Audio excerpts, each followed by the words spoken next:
One of our fine poets and a wonderful person, Sheila Templeton, died this week. So let's raise a glass to Sheila. To Sheila. Thank you. May she rest in peace. Actually, no, may she cause a fucking ruckus.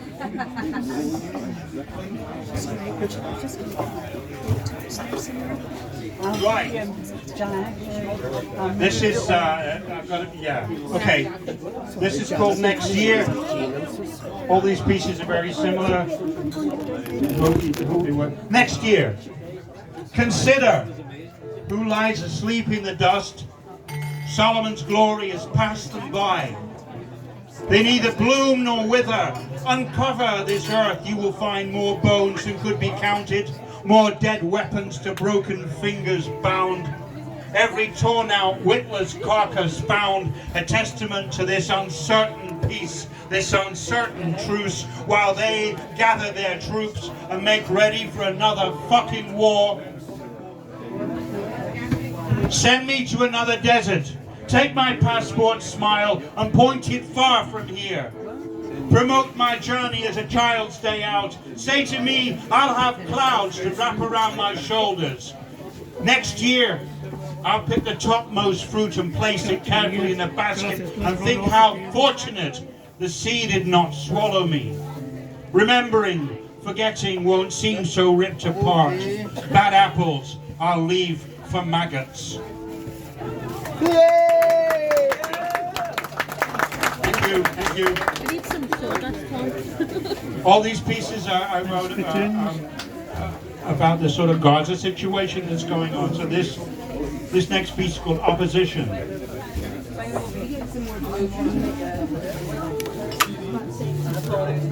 Absence of war is a ceasefire.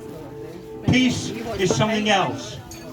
Fighting for either is often seen as futile. Delighting in the former is despicable, yet profitable.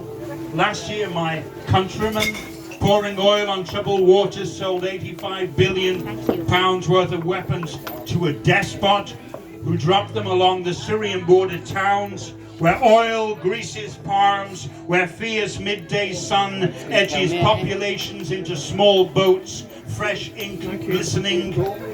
That year, all hands sold out, all parties were forced to sell up, set sail and drown. But let's put that aside. These matters are subordinate to whoever wears a crown.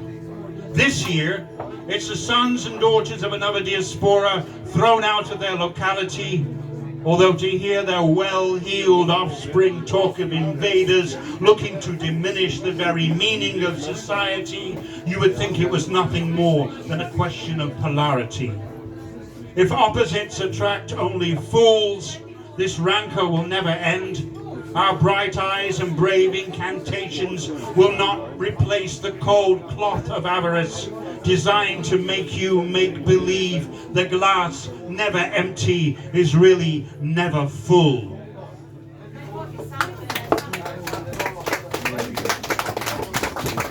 Thank you. These next two pieces are new. And anyway, you see how they work.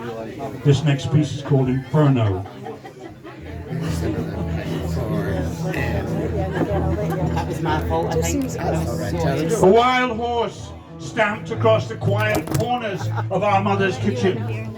Okay. I can't leave where I don't live. In fact, If I don't have a country, there is nowhere to leave from or come back to. Thank you, darling. Even if I could, I would find it impossible. And if I asked someone, they would say, it's that way, I think. And where are you going? Shouldn't you be with your family? They're all dead. My daughter was gifted. She painted strong women. They stared at you, not like something torn from a rib. In its own time, its own moment, like a voice in the desert singing so loud, it too could bring down the walls. Go shopping then. Find something good, a treat, a guilty pleasure. Berbera, the colors of Joseph's coat. Our tribe is in there somewhere. My tribe is in there somewhere. A Christian pudding for your soul, perhaps, in case amongst all this miserable history, with you, with your sweet tooth, should forget the prophet, Allah be praised. Do you have any cigarettes? I see death walking alone. He never looks straight at me, he just holds his steady pace, whispering names, so many, like the stars. Perhaps he will take me for this nightmare. I dreamt 1,000 shattered windows, 1,000 broken homes, 10,000 all lying deathly still, and in their skulls, where once were eyes, there comes a darkness. Go hunting then. Catch something good. To remember the laughter. To remove the madness. You might find a fat chicken.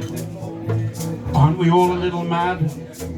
You with your sweet tooth, me with the stars.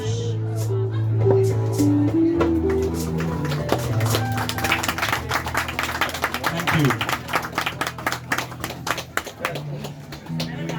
This last piece is called Dylan Updated. This is Dylan Thomas. I wrote this after I heard our Prime Sinister, Risky Fucking Raincoat, say that to have a march, a pro-Palestinian march in London on Armistice Day was inappropriate. A march for peace on Armistice Day is inappropriate. What we have is a Class A fuckwit as a Prime Sinister. Dylan Updated.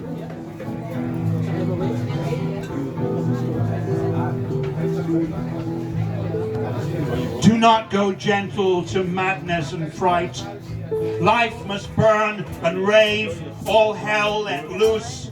Rage, rage against the dying of the light.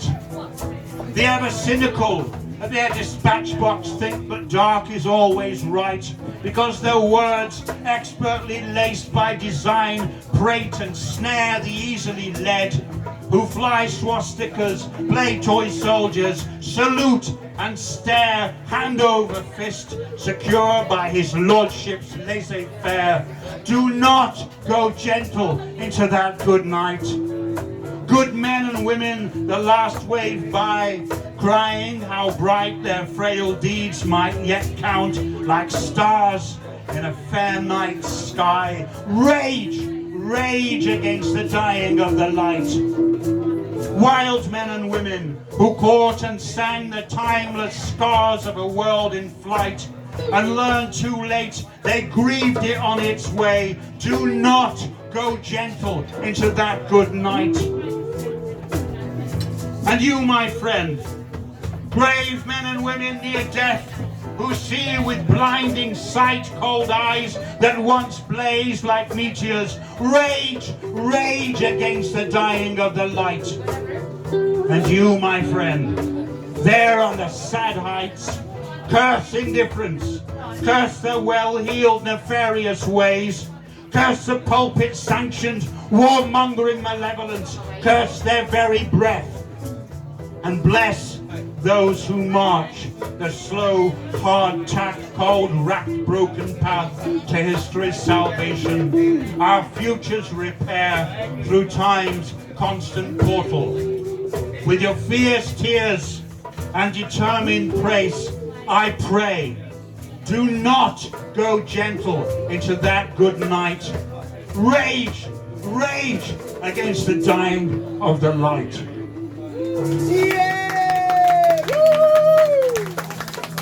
Thank you. Thank the band here for some amazing music.